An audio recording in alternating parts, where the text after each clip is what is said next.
Hey guys, I'm Lucanio. I'm Eric. And this is Politics Through Literature. Let's go.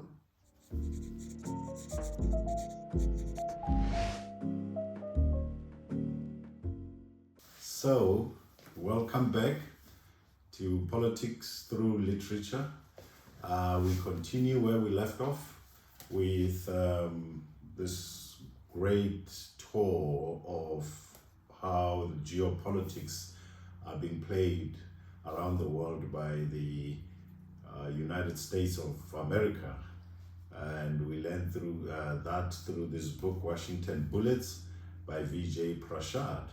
So taking off again today from where we were last time we were together, we continue on some of the tools, as we called them, taken from the manual that we see being implemented and used throughout all the countries that don't necessarily agree or align themselves with the United States foreign policy. And one of the tools is called "The Sheet is Too Short." And by that, I'm gonna share a short paragraph and we will then dissect it and see if we can make sense of it. But there are many similarities with what is happening today in the world we live in.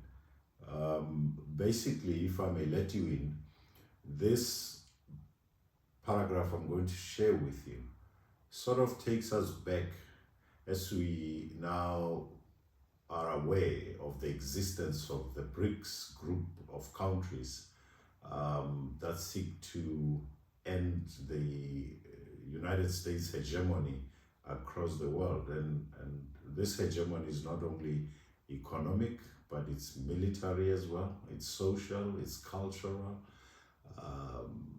It involves dissemination of information, who controls it, who is it intended for. Now, if this paragraph basically shows us that the BRICS is not the first attempt at the global south trying to wiggle themselves out of this grip by the United States. And it goes like this: the Third World Project, backed by the USSR, had placed on the table the idea of the new international economic order in 1973 to 1974. Its acronym is NIEO, New International Economic Order. The NIEO made the case for a total transformation of the trade and development order, drawing in the principles of economic nationalism onto the world stage. The United States and its allies understood the dangerous implications of the NIEO and found many ways to undermine its advancement, including the delegitimization of the United Nations General Assembly, which had endorsed the NIEO in 1974. The main argument against the NIEO was not intellectual, but political, with the Western Bloc using the full force of its power to contain any third world infection inside the multilateral organizations and to pressure states reliant upon external funding to reject the NIEO program. It was in this period that the US and its allies put pressure on the International Monetary Fund and on the various private and public lending agencies to tie loans of all kinds, even for short-term liquidity challenges, to structural adjustments of their own internal economies. So there are two things that strike out for me in that paragraph. The first one is wanting to create a new international economic order that is economically based on nationalism, economic nationalism, which of course defies the Western goal of creating this free market economy and having economically sovereign states. That was the formation or the goal of the Bretton Woods Institution in 1944. They had this idea of states being economically surveilled, as you say, and controlled under the US, the Western stronghold, but basically the US. They're the biggest funders of the IMF. And it's interesting that this economic nationalism is now coming to fore again through BRICS, because it's showing how we can have an international monetary system where countries get to keep their sovereign power. And we see how the US and the West, they don't want that. They control countries through their financial group, their financial strain through debt. We're seeing how we're returning back to what it was in the past, but now with more inclusion of the rest of the world, the global south, which is really exciting. It is. The word sovereign should be total.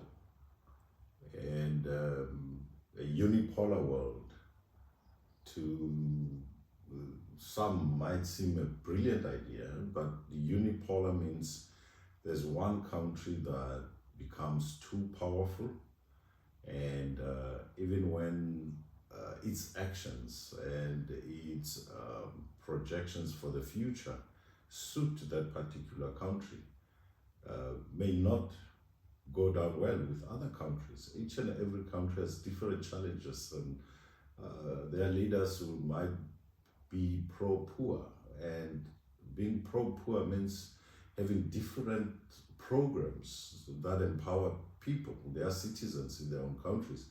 That may not necessarily sit well with the United States. So,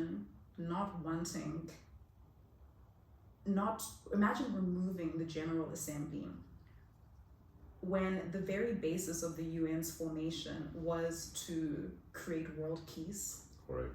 Was to create a platform for countries to express their woes and to create change. And now, just to serve political interests, they would rather say, okay, away with the General Assembly.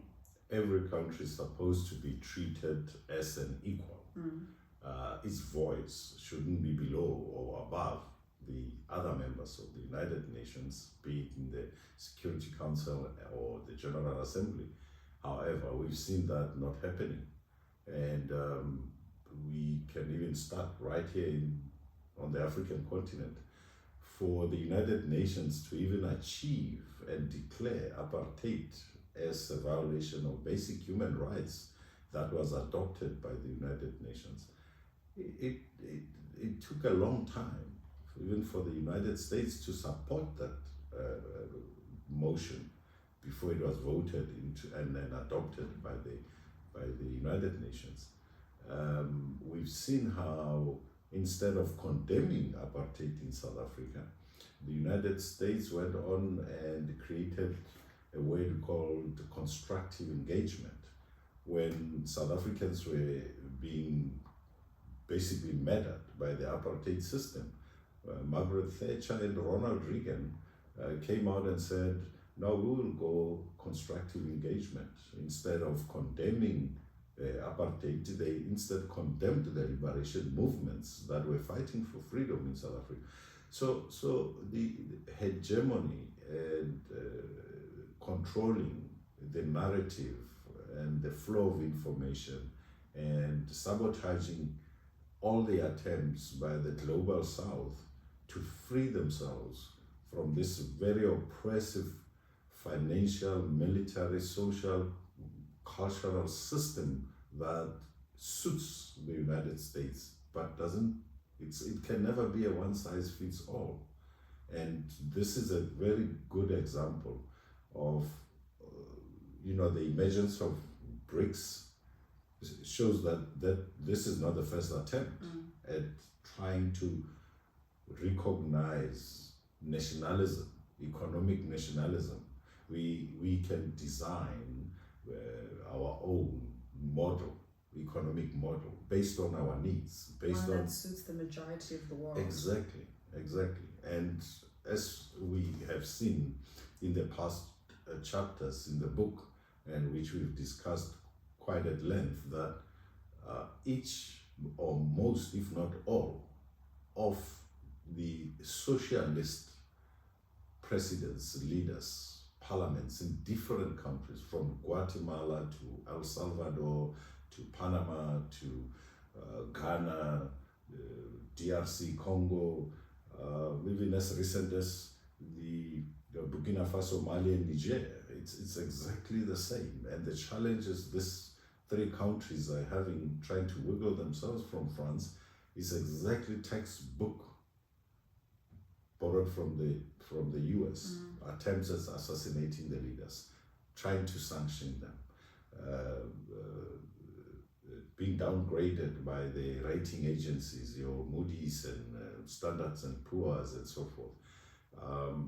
All of that, any student of history and geopolitics, it's the same manual. Cuba went through the same and still going through the same. Zimbabwe through exactly the same. And for what? Because of greed, because of control, and that's the story of Washington bullets. It's the same manual, but the scary thing is how this is an art they've been practicing for centuries, but this Washington manual is a refined, documented manuscript of what they've been practicing for such a long time.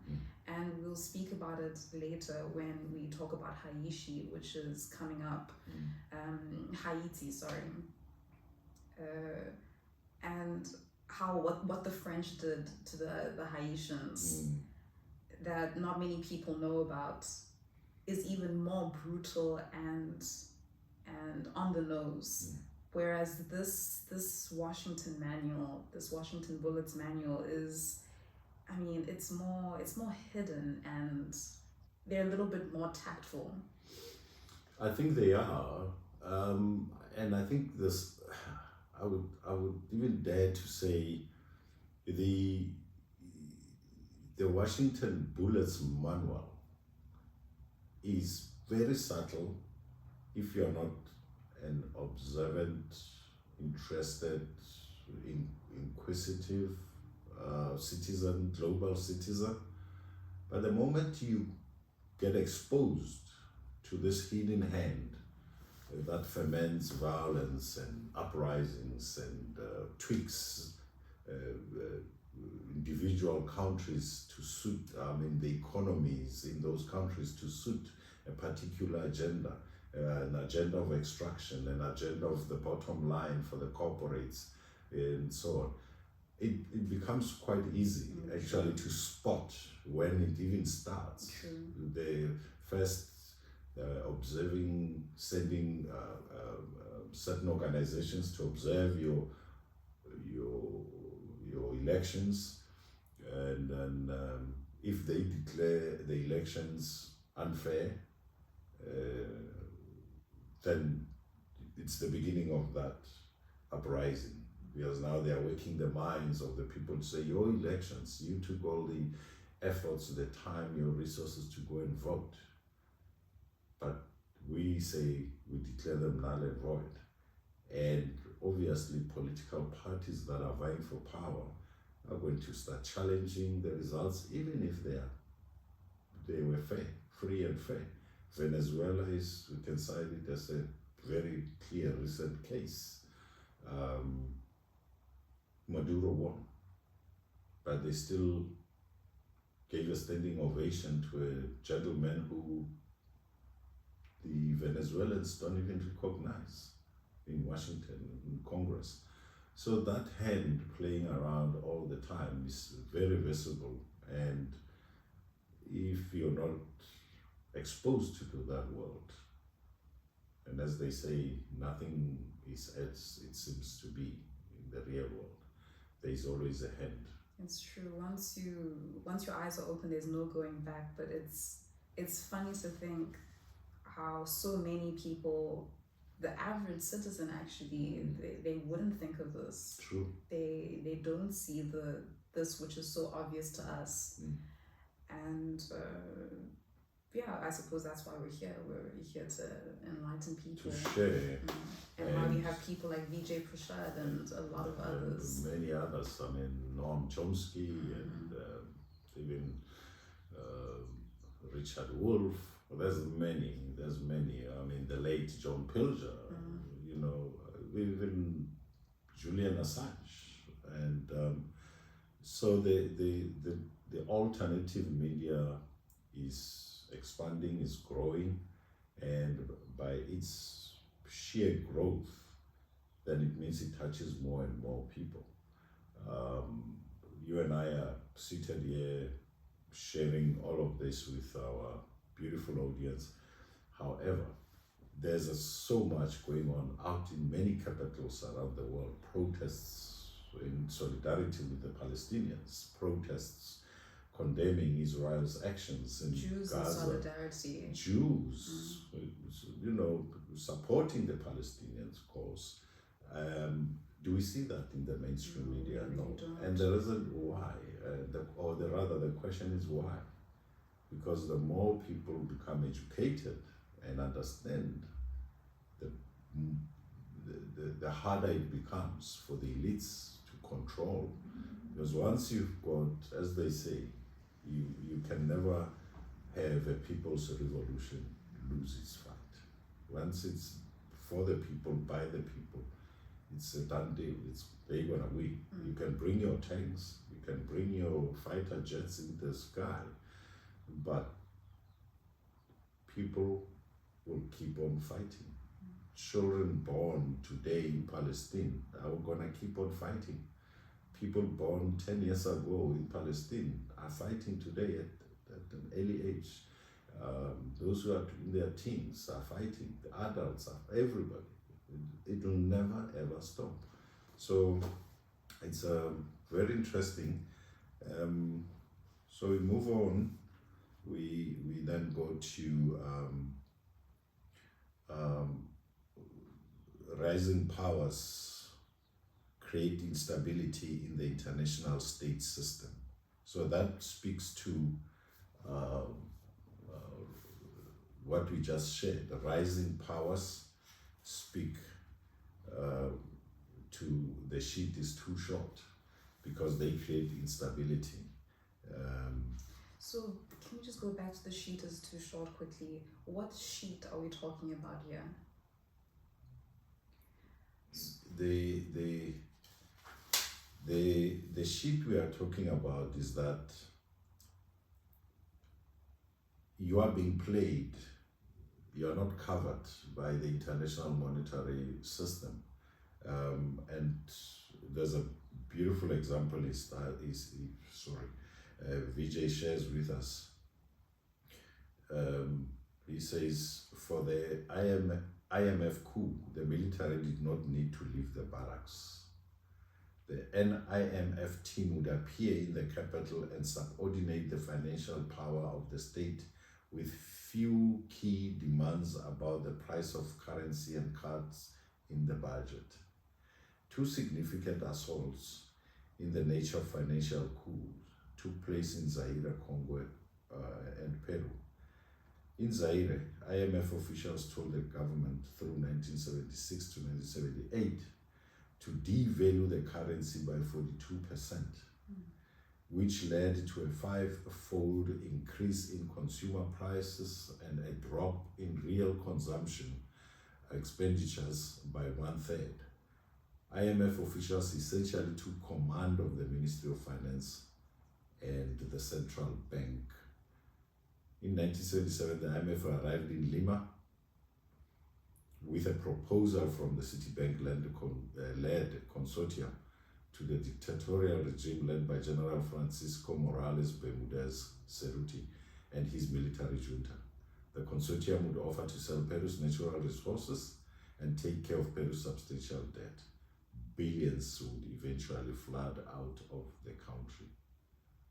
So, the sheet is too short basically, if I understand, and I stand to be corrected, but from what I read,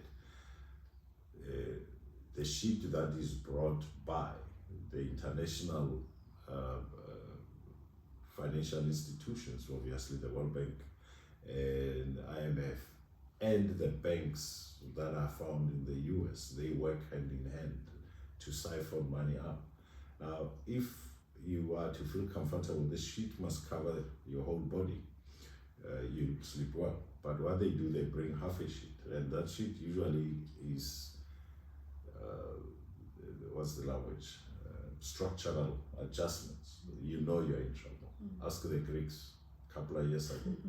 They went through that, and everywhere, the Philippines, they went through that.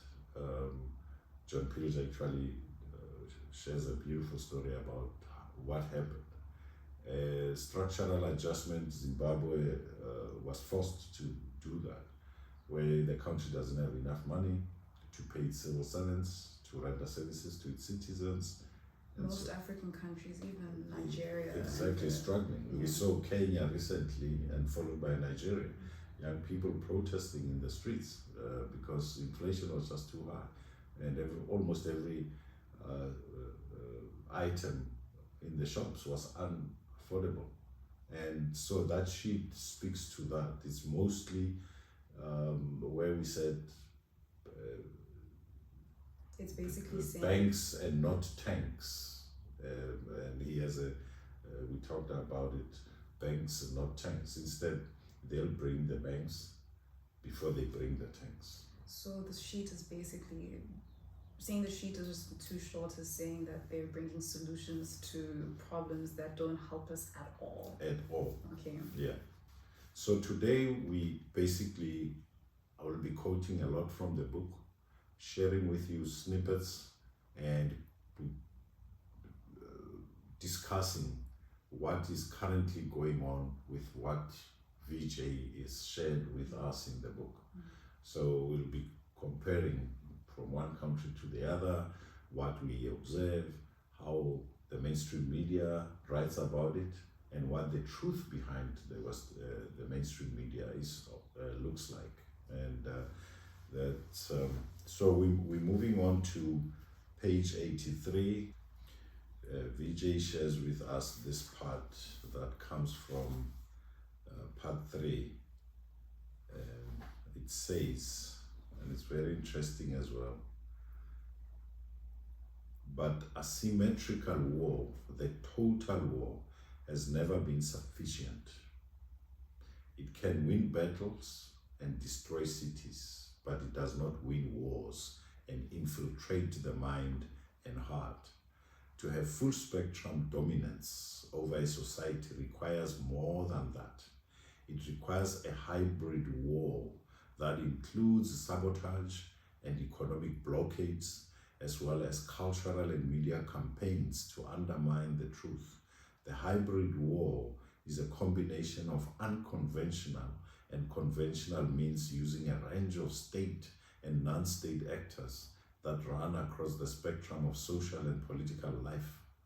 Part of this hybrid war is the battle over ideas, with the United States and its oligarchy allies smothering hostile countries by sabotage and economic blockades, and then egging on the population to act in a color revolution against the government. Once the regime is changed, there is no political weight for the people themselves to craft a new government which is more attuned to popular hopes. Instead,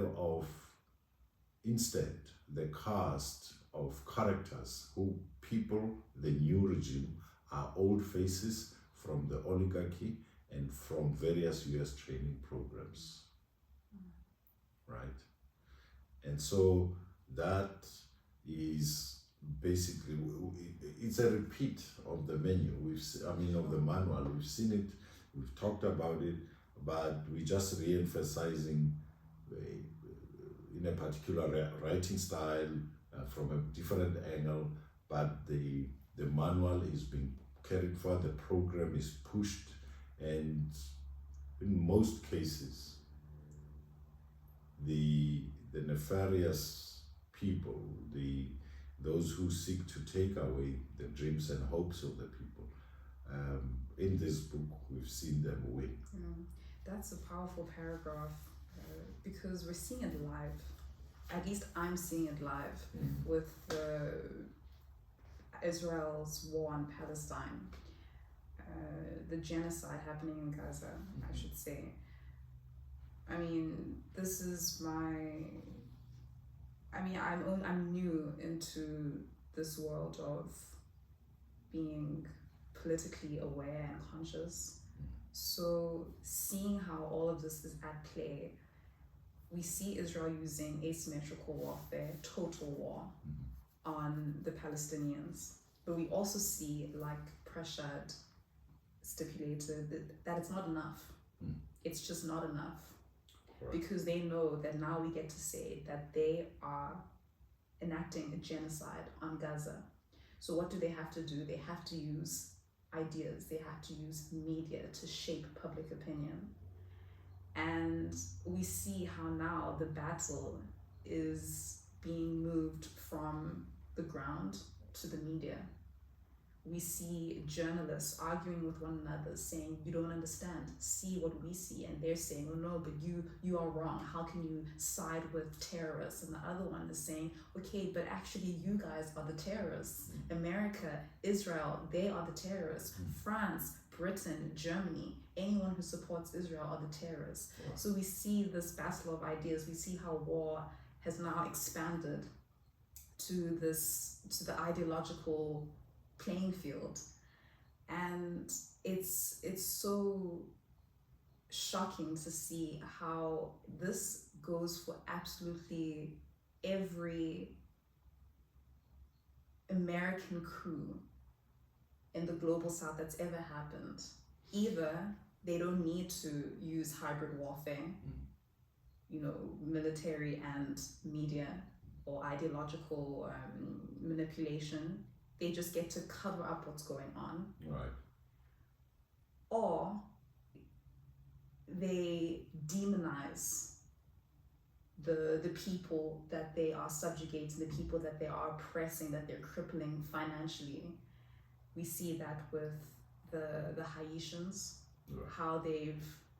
how they've twisted Haitian culture, calling them unprogressive people, saying they're mixed with voodoo, or even just covering up their history altogether. And what's encouraging is that we are winning the ideological battle now. As more and more information is coming up, we are winning that battle. And it's interesting how that surpasses the tanks, that surpasses the military weapons, what people think and how we can influence their thoughts. It's and you're absolutely correct, and thanks to technology as well, right? The suppression of information, immediate releasing of information, the green light, is unsustainable.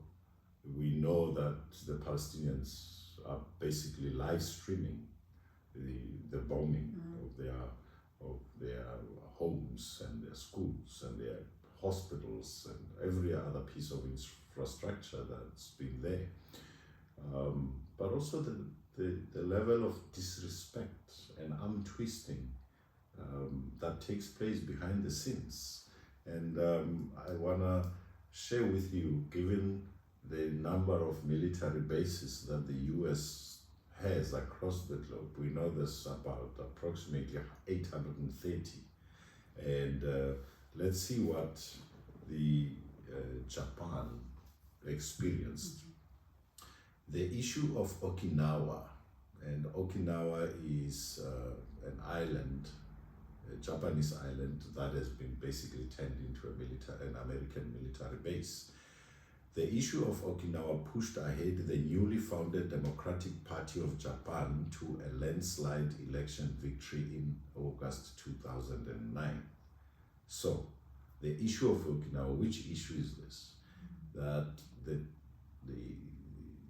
having the Americans in Okinawa created almost a culture foreign to the Japanese.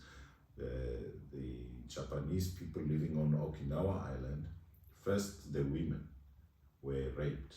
There was no trial, even if it took place by the American soldiers. Even if it took place, it was just for show, and nothing would actually consequential would ever happen. And the people of Okinawa have been protesting and wanting the military base to leave Okinawa. So that's the issue of Okinawa. And there's many acts of violence that took place in Okinawa perpetrated by the American soldiers, and so the people wanted them to leave. The new Prime Minister, Yukio Hatoyama, had made firm statements against the US bases on the island. The new Foreign Minister, Katsuya Okada, said that it was very pathetic for Japan to just follow what the US says. US Defense Secretary Robert Gates carried orders from President Obama that Hatoyama's position on Okinawa could not be allowed. Now, Okinawa belongs to Japan. Here's an American president, through Robert Gates, sending a message to say, these statements, these attempts to get us out of Okinawa will not be allowed. So you basically are not a president. You're just a small boy who takes orders from Washington. Gates came to Tokyo in October 2009, refused to come to the welcome dinner, and said that there would be serious consequences if Hayotama went ahead with his policy promises. Obama was to come to Tokyo in November. Now, he shortened his trip to a 24-hour stopover on the way to the APEC meeting in Singapore. The pressure from Washington was unrelenting. Hatoyama tried to forge an alliance with China to counter US pressure. This was not helpful. It merely angered the US administration further. Hatoyama's party began to falter under the pressure, and he was forced to accept almost all the US demands. It was not enough.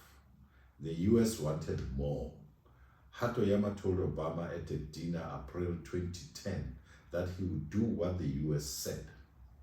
The tone of Obama's response was so sharp that the Japanese decided to keep no record of the conversation. Hatoyama surrendered, signed the US deal, and then resigned. This was a coup by pressure. Wow. There are 883 US military bases in 183 countries. By coup, their presence is made eternal. Wow.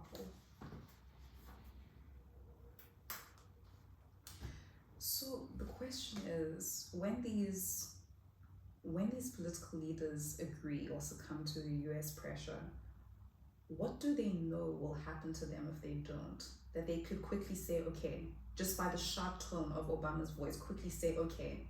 Is it that they know that their lives are in danger? Is it that they know that their country may be put under sanctions? All of the above.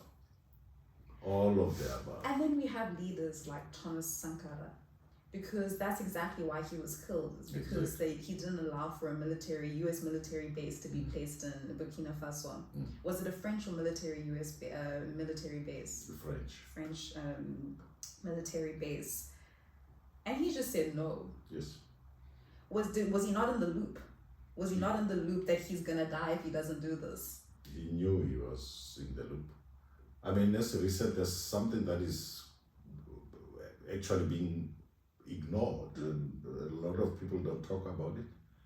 The Zambian president, Magufuli, died in office. He went to have tea, meeting with the US ambassador in, was it Tanzania or Zambia? Magufuli, one of the two countries. I stand to be corrected, my dear people.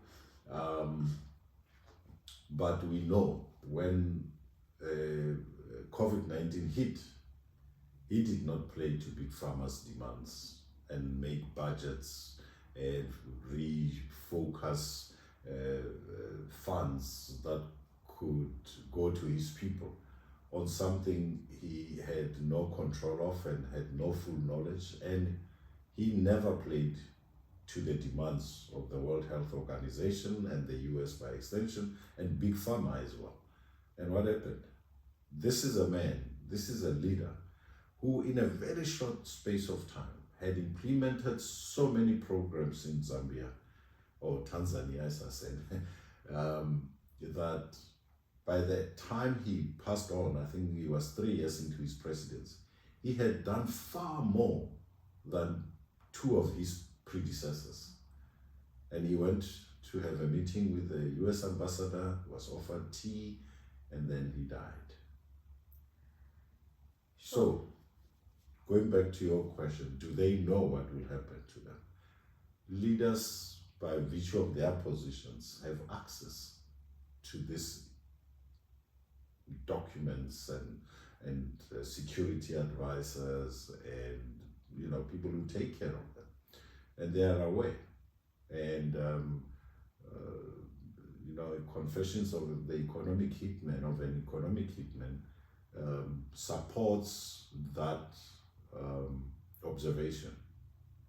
So yes, the Japanese Prime Minister is being rebuked by Obama. The issue is his own island that belongs to his people. But he's been told what to do, what posture to take, how to manage it, because all of these bases give the US close proximity to any area where they want to exert their control.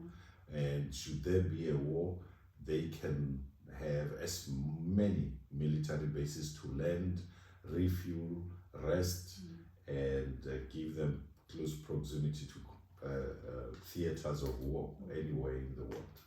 And just so our audience knows why these military bases are so serious. Of course, you know that this is a reflection of US imperialism, but it also is the answer that you can give to people who say, why do we still speak about colonization? Colonization is over. But in these military bases, and Okinawa is a good example, there are literally segregated areas where only US military officials have access to. And Okinawa is also known as Japan's prostituted island.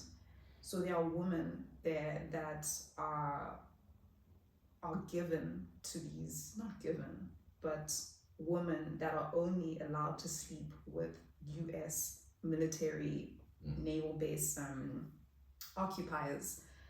And this is scary. It is. This is colonization. This is segregation. This is everything that we thought we left behind. Neo-colonialism, neocolonialism, neo-imperialism is the new subtle way of colonizing, and those American pockets of existence, anywhere where there's conflict, you find them. In Afghanistan, in Libya, when the residence of the ambassador, the American ambassador to Libya, was attacked. It's an enclave, basically. It's an enclave that has everything American in it. So the shop is stocked exactly as it would be in the US. And the lifestyle, the amenities in there are all saying, here is America. When you walk in there, it's all US. The entitlement. Exactly. And the locals are not allowed to go in there. The only people that are allowed to go in there are the workers that work in the garden and clean and upkeep of that facility. And after that, they all leave. And they are vetted and escorted and make sure that they don't bring any contraband into those spaces. So, and this is a very classic example of how the Americans use their power, their weight into controlling all of these states. So as we move on, we'll go to page 89. So as I said, we're going to be giving you all these paragraphs that just speak to the entire book and the manual, and you well remember the manual for assassination, you know. Yeah, sure. And so Which on. is a public document, so you can access it. Yeah.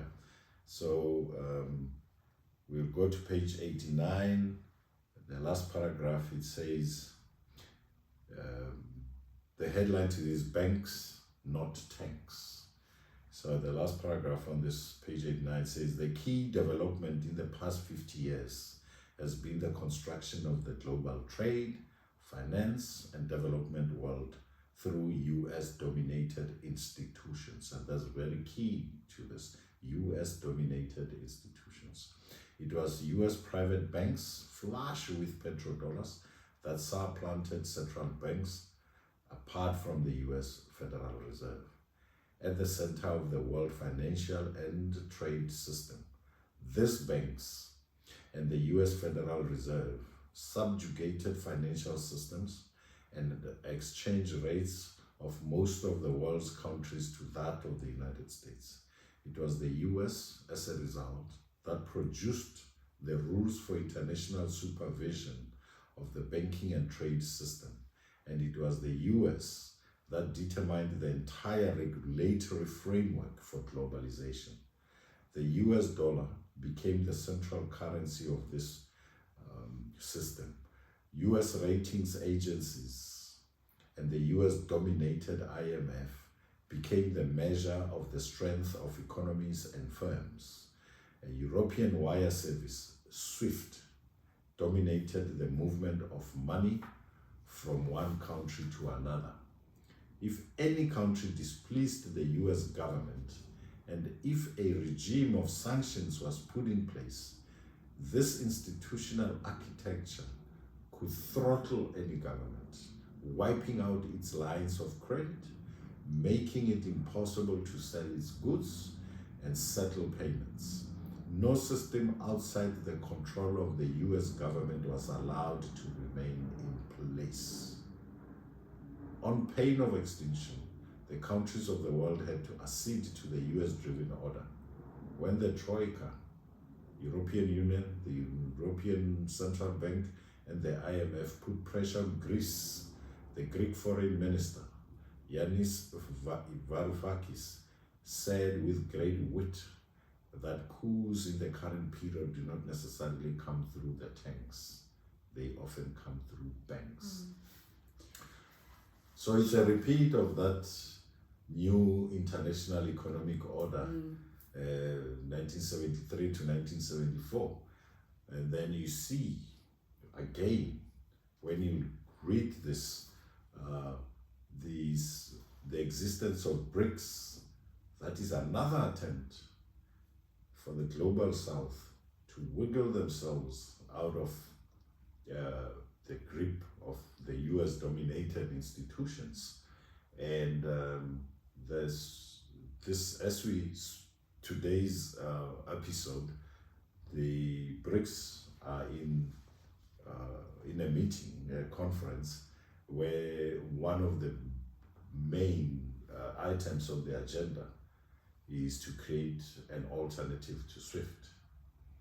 And as we also know or are aware, BRICS is busy hoarding gold from all over its members, the BRICS members, because gold is no longer the standard that hedges the dollar. And so moving forward, BRICS is going to bring that back, which is going to level the playing field in terms of trade and this devaluing of currencies at the whim and the wish of the US. It's not going to happen within BRICS members. And something that you also observed and shared with me, that no BRICS member will sanction another BRICS member. So that is a very powerful resolution if adopted. It's extremely powerful. Can you fine tune my thinking here? Because I mean, I'm not an economist, but this is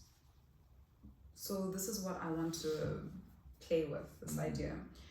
So the biggest problem and the biggest reason why the global south is struggling to be free, is struggling to be sovereign, is because of debts imposed by the World Bank and the IMF. Debts that, as Thomas Sankara says, we aren't even supposed to pay. Debts that are not even ours. So now let's say most of these countries join BRICS. They leave the US dominated financial institutions. What does that mean? Does it mean that they would abandon their debt? And as a result of them completely abandoning their debt with the IMF, of course, we have the US and other Western countries that will sanction them, but they'll be protected by that if they're part of this economic community, because within this community, they can trade with other countries that can't sanction them. What would be the result in relation to the debt crisis be if most of these countries move into BRICS?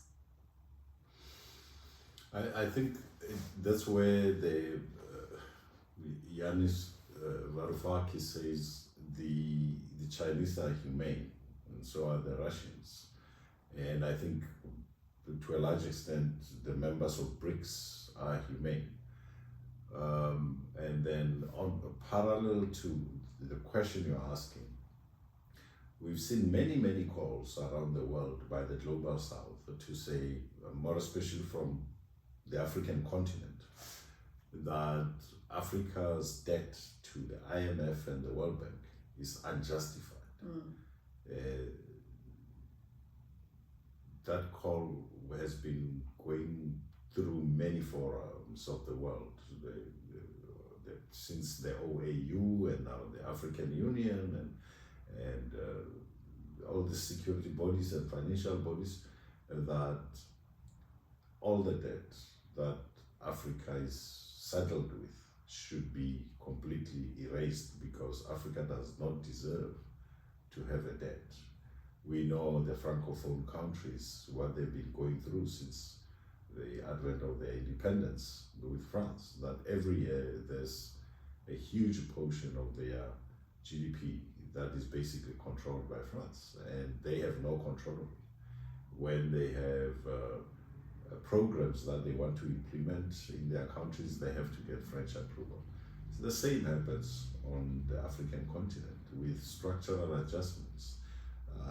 Your money flying out of your country because you are not satisfying the Uncle Tom, the USA. So the debt of the former colonies is unjustified given the amount of extracted minerals from those countries, the value of the minerals extracted from those countries, and even going further, some of the companies that do mining don't even pay equitable taxes to the host countries. So when you look at the value of the minerals that have been taken out of these countries, no African country should have a debt. So this is true. So then if these countries decided not to pay the debt, especially under the protection of this community of BRICS, this economic alliance, economic and global alliance, would that be allowed? Whether it will be allowed or not is subjective, I think, because first you look at the collective power of the members of BRICS, and we can see it growing. I mean, currently with about 11 members in BRICS, or 12, give or take, Argentina is no longer. The collective power of those 12 members is bigger than the G7 put together, So it's either there must be negotiations, reparations of some sort, and if not, within 10 years, the global north will be what we call a third world country. And that's a true reflection, because they won't have any source of income, there won't be anyone to abuse, and the global south through BRICS will be trading amongst themselves, and they have everything they need. The Arab world has oil, the global South America has oil. Venezuela is about the fourth, fifth largest oil producing country in the world. They have massive farms that produce many agricultural products, from tobacco to sugar and many others. Africa is basically a continent that can feed the world all on its own, and mining, definitely. And then the skills, the tech skills from China, India, Russia, would just catapult the global south into some form of utopia kind of life. So whether the payments will be made or not is all dependent on how the global north responds, the Washington group responds. When they can see the light, when they can be able to say and acknowledge, basically, that, you know what, we don't have the muscle we used to have, we don't have the weapons we used to have, and going around bombing and killing everybody and sanctioning everybody is counterproductive, and that should stop. There must be a new approach, an approach based on building peace, respecting global leaders and citizens that don't necessarily agree with you, and understanding what diplomacy is all about. Because at the moment, diplomacy is just a word that serves nobody. It only comes up when it suits one party over the other. Human rights are used to subjugate other people, are used to force policies down other people's throats that don't suit them. And so whether the debt will be paid or not is subject to the leaders of the time. Are they visionaries? Are they brave? Are they brave? All of that. Are they willing to die? All of that should come together into that. And we even used examples of banks, how they put pressure on socialist or the global south leaders that are more attuned to their people, that don't use the corporate world to create a society that is materialistic, that is about the bottom line or profits, that is geared towards, their societies are geared towards infrastructure development, clinics, schools, good education, universal provision of health care, and so on and so forth. So banks and not tanks spoke to that. So the next segment would be first amongst equals. So basically what that and how Vijay Prashad has written about it in this Washington Bullets is that we often hear this slogan that, you know, Animal Farm, you know, some are more equal than others, and first among equals. So the word equal falls off in its total meaning. It's ironic or exactly paradoxes. You know, if we are equal, why must others have veto power in the United Nations? Why, of the 5 permanent security members, must more than 190 countries around the globe be subjected to only 5? And if amongst those 5, only 1 vetoes a resolution, then it won't go through, it won't be approved. And we see that as Vijay puts it in the Washington Bullets. He says in one paragraph, he says, an entire infrastructure of global security and military power had to be strengthened and enlarged. The US already had bases in almost every country. Now, this were expanded through the use of lily pad bases or cooperative security locations where US forces can land, refuel, and relax. US Ambassador to NATO, Victoria Newland, described these cooperative security locations as unobtrusive bases, run by retired American non-combatants who would outsource or subcontract the base maintenance work. Most militaries around the world would be forced to train with the US military in joint exercises that plugged in the military commands of these lesser states to the US command structure.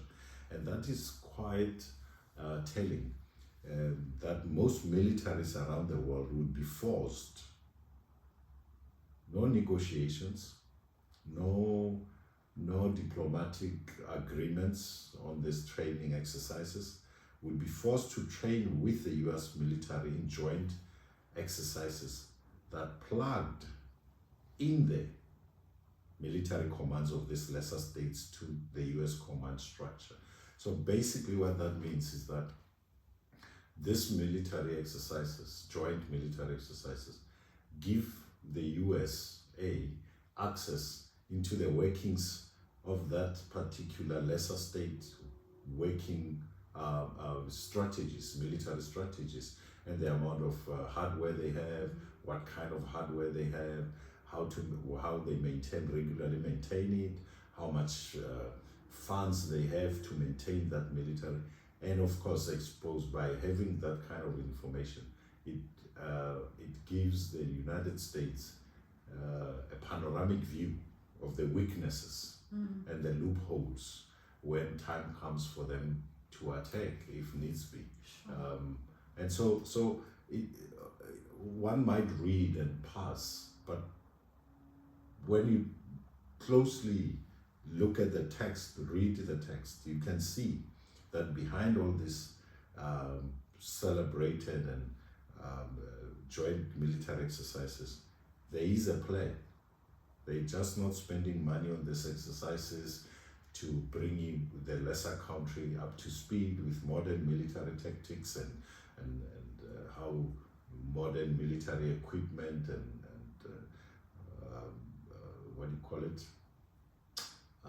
technologies work, but it's also to give the US military access into the weaknesses and the strengths of the other. So on the surface, it looks like the US is helping these countries by offering them military service and training. Yes. When actually they're trying to get a scope of the ground, get a scope of the people. Yes. And would you also go further to say that it's an indoctrination plan? Because, I mean, military training, when I think of military training, I don't just think of the hardware that's provided and training on how to use this hardware, but any military force it's an act of service to a state. Correct. So you have to instill patriotic values. And by default, through these training services, you are imposing, through this military industrial complex, American ideology. Because how else does it work? And it's very, and I agree with you on that, and expand a little bit on it, because most of the coup d'etats in most of the countries that have experienced coups, the generals who actually affect the coup are American trained, to a point where the general or the member of the army of Chad, who is now the head of state, was trained by the US. And there was a debate in the Congress in the United States one congressman asking one of the military leaders from Pentagon in the US that this general, this head of state in Chad, wasn't he trained by us? They even put up pictures of him at the military academy in the US during his training course there. And it turns out that he was. And some military generals in South America have been trained by the Americans. Manuel Noriega from Panama, same, you know. So with training at a much, from basic you may not see it, but as you grow into the ranks, you get promoted, ideology becomes a big part of the training as well. We must be aligned with Western norms, the kind of civilization as they call it, their ideology, free market, protecting American interests in your country. That should be your main focus, and fighting communism and socialism and so forth. Pro-poor governments are not allowed. And so that, and the basic principles of an army, the very basic training or attempts to conscientize you when you become a military a member of the military establishment, is that the purpose of the military is to protect the territorial integrity of your country, your motherland.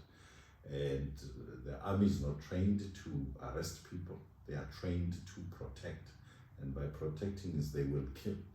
These are fighting men and women. This is a unit that goes out to kill those that compromise the territorial integrity and the constitution of your country. And with these military exercises, all of that is basically eroded. Your vision, your binoculars, the way you see the world must be aligned with the America's foreign policy initiatives. They tell you who the enemy is. Exactly. You have to know who the enemy is Exactly. if you're going to fight. Huh? So yeah, so moving on. Republic of NGOs. That's very interesting. That is one hell of an interesting part of the book, where we're going to read a passage that speaks to the Republic of NGOs and why Vijay calls it the Republic of NGOs. He says here, there are more NGOs in Haiti per capita than anywhere else in the world. But there are many NGOs in other places too. IMF demands to cut government budgets through the structural adjustment programs helped shrink the state. In place of the weakened state came myriad NGOs, many of them providing services that had once been constitutionally mandated to be provided by a democratic state. Or at least that was the hope. With the state weakened and with NGOs everywhere, the government had less of a base of support among the public than before. Other sources of power began to exert themselves. These sources of power had no formal accountability to any democratic process. They are often only accountable to their funders, who, in important cases, turn out to be the governments of the United States and of the European states. The agenda for countries such as Haiti is not set by the Haitian government, whose remaining task is to maintain security in the country, but by the international institutions such as the IMF and by governments such as the United States and France, as well as by the United Nations. They set the terms for the Haitian people. They are, in other words, the imperial overlords of Haiti. Sure. I found this so interesting when I was reading that paragraph, because when we think of NGOs, if we look at South Africa, for example, when you speak about an organization with really good intentions to help communities, to provide resources, and you hear that it's a non-governmental organization, I don't know what it is, but you get this feeling of relief Okay, great, non-governmental organization. And then you realize that this is actually the plan. The plan is for people to trust non-governmental organizations more than their own governments, without us realizing that these non-governmental organizations are owned by foreign powers. This is another tool to control, another tool to, as another bullet mentioned, lobby public opinion, get people against their own governments. The more people get exposed to NGOs, the more they have trust in NGOs than their government. They are mostly well funded. They pay good salaries to people who are doing the field work, and they are basically able to sustain themselves, over a long period of time. How do they do that? Who pumps in the money? And if an NGO has, say, 10,000 people working for it at minimum wage, say in South Africa, each one earns about 10 grand, the low level, or 7 thereabouts. What's the salary bill per month? And who's paying this? Who's funding this salary bill every month? That's the question to be asked. But then he goes further here. Vijay says Haiti never had a chance. It had been treated as a standing threat since its revolution in 1791. So Haiti was an island, and basically being a big farm, populated by slaves, and the slaves rose up, and Haiti has never been the same. Democracy was never to be permitted. The French government took $22 billion from Haiti for its revolution. The French Revolution was funded by Haiti. A US government-backed dictatorship of the Duvalier family for 30 years, from 1950, sucked the country dry. François Duvalier's paramilitary formation, the Tonton Macoute, trained by the US military mission, killed over 50,000 people in this period, deepening their anti-communist and anti-people ideologies in the society through fear and lies. Mass unrest overthrew the Duvalier regime in 1986. The new country entered its democratic phase with a visit to the IMF, which, along with the US State Department, recommended the compulsory policy of trade liberalization. There was no forgiveness for the odious debts, debt incurred by dictatorship with no input from the people. So, there we go. We see exactly what NGOs can do in a country. The history of Haiti, I think, is the most horrific story that we have as a society. It's one of the most horrific stories. I don't think that there are many that can match.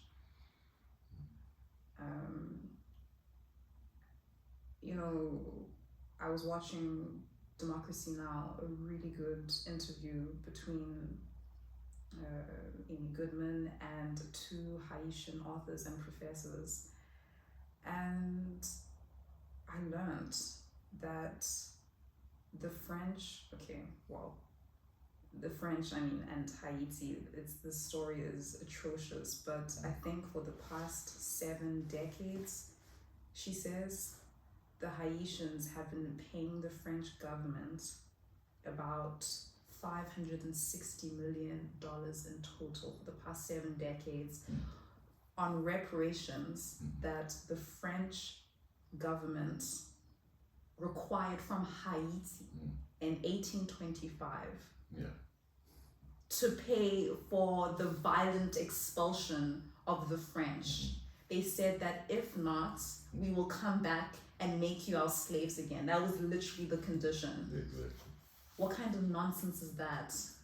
The total disregard, the complete disrespect of the victim, that you've have this deep sense of entitlement that you can just walk in and make demands. It's About horrific. all of it. It's demeaning. It's arrogant.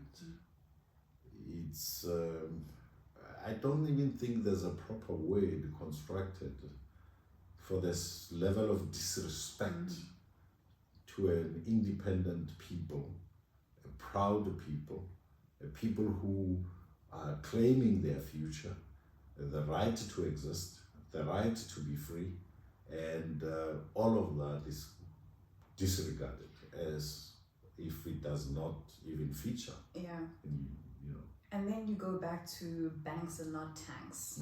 So I think it was when in I forgot the exact date, but we have the French installing the first national bank in Haiti. And that made them effectively the controllers of the Haitian treasury. Can I tell you what they did with the profits that I never knew? Please go ahead. They used the profits of the Haitian government, Haitian country, to build the Eiffel Tower. When I heard that, I was like, you're joking. I mean, my stomach. Oh, I mean, how much do they get in revenue for tourist attractions visiting the Eiffel Tower? More than the money spent building it. I mean, here it says Aristide was overthrown by a coup in 1991, right? His return to power in 1994 was an empty return. The accord meant he watched as NGOs hollowed out his country's democratic possibilities. Nonetheless, Aristide won re-election in the year 2000. He came back to power with brio in his step, asking the French to pay Haiti $21 billion in restitution for the payments made by Haiti for its independence against slavery. It was clear on the ground that the far-right groups that began their assassinations of Fanmi Lavala's supporters had external support, and even clearer that this was a means to totally undermine Aristide. He was overthrown in a second coup in 2004 when he was, in his own words, kidnapped. It was not only Aristide that was kidnapped, but also the Haitian state. It is no longer to be found. It is now a republic of NGOs, as are so many other states whose democratic institutions have been overthrown. This represents a third kind of coup. After coups of the tanks and coups of the banks, there are now coups by NGOs. There's been a number of African leaders who called for the total removal of NGOs from their countries. Oh, yeah? And one that I can remember is Robert Mugabe, and yes, Yoweri Museveni of Uganda. And you should have observed the venomous response by Western embassies and ambassadors when they made those suggestions and calls to have NGOs removed from their countries. The mainstream media was ferocious in its criticism of that. And it speaks to what Vijay has now eloquently shared with us about the pressure and the work done by NGOs. And so, as we say, this book is a must read, and once more, it's called Washington Bullets by Vijay Prashad. Any politics and political history student, this is a must-have in your collection, and there is value. Yeah, this is like a Bible. I think it's a condensed Bible of understanding how the US operates. Yes, yes. And another one is sanctions are a crime. And it also delves into some of the issues we've touched on, because sanctions bring poverty, bring inflation, high inflation into your countries. Sanctions ferment the population to rise against their own leaders. It makes citizens pay for problems they didn't even create in the first place. Because some corporates somewhere want to make a profit out of your country, and if you don't comply, you'll be out. A small passage here. It says, in 2019, a group of countries met at the United Nations in New York to discuss the US unilateral sanctions that violated the UN Charter. The intent was to work through the non-aligned movement to create a formal group that would respond to these sanctions. Ariaza told us that Venezuela supports this initiative, but also the declaration of principles drafted by Iran against unilateralism and the Russian formal complaint about denial of visas for officials to visit UN building in New York. When the United States continues its embargoes against more than 50 countries, but mostly against Cuba, Iran, and Venezuela, when there is a global pandemic afoot, what does this say about the nature of power and authority in our world? Sensitive people should be offended by such behavior. Its mean-spiritedness is evident in the unnatural deaths that it provokes. That is why Iran took the case of US sanctions to the International Court of Justice, which ruled in early March 2020 that the United States must withdraw its harsh sanctions. The US Secretary of State, Mike Pompeo, reacted in character.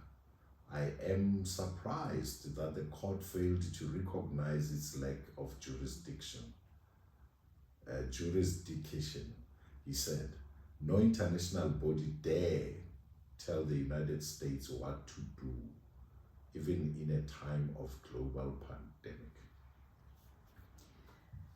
You know, going back to the BRICS and their resolution they passed on no country that is a member of BRICS imposing sanctions on one another, it actually makes this organization so attractive for countries like Iran, who have been subjected so brutally by US imposed sanctions. I'm sure the United States, they won't show it, but they're shivering in their boots. I'm sure they are, because this is like the carpet being pulled under your feet. Exactly. And it's, as you just used inappropriately, I want to concur, attractive. Everyone who has been subjected to being a hostage to the US hegemonic behavior will find the BRICS very attractive, because there won't be any sanctions, but the number of countries you are able to trade with on favorable terms exponentially increases, and you don't have a gun on your head telling you can't trade with this one, or you must trade with that one. And on that very same note, being told who to trade with, but even the conditions of that trade that don't benefit you, don't benefit your people. And BRICS is going to grow, and it's going to be a counter to the US hegemony around the globe. It's exciting. It is exciting. So the next is law as a weapon of war. Now, we've seen that code we just shared with you. Iran went to the International Court of Justice, bemoaning the sanctions imposed by the US during COVID, where they couldn't access certain medications because of the sanctions, because they cut across, technology, access to medicines, access to imported food products, and so on. Even payment systems for services and goods, you can't access those. So in this law as a weapon of war, we've seen different weapons used to subjugate, to overthrow, create uprising, dissatisfaction amongst the populations. With Brazil and with the socialist Brazilian leader, or Lula, the US influenced the arrest and creating a set of charges because Lula was working for his people, and within his before the end of his first term, Lula had improved the lives of Brazilians. The economy was performing. He had nationalized the mines. Every dime made from mining benefited the Brazilians. Obviously, Uncle Tom, Big Brother, didn't like it, and they had nothing against him. So they started fermenting, looking around on what weapon to use. And then they bribed one of the judges, and he was charged with corruption. The Brazilian parliament investigated, found no evidence of any kind of corruption, but he was charged nonetheless, and a sham trial, a show trial, and then he was sent to prison. Lo and behold, he came back, and then he became the president because people believed in him. But his successor basically sold out to the US, and Lula had to reverse all of the gains that he had done before he was incarcerated.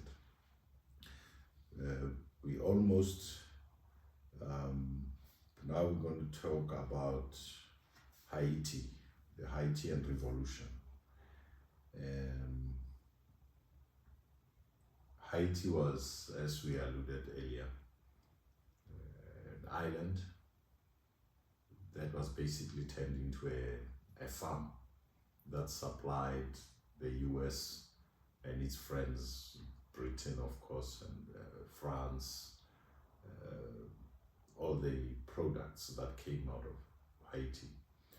And on the 26th August 1789, Declaration of the Rights of Man and of the Citizen was adopted by the National Constituent Assembly in revolutionary Paris, but it was not to be.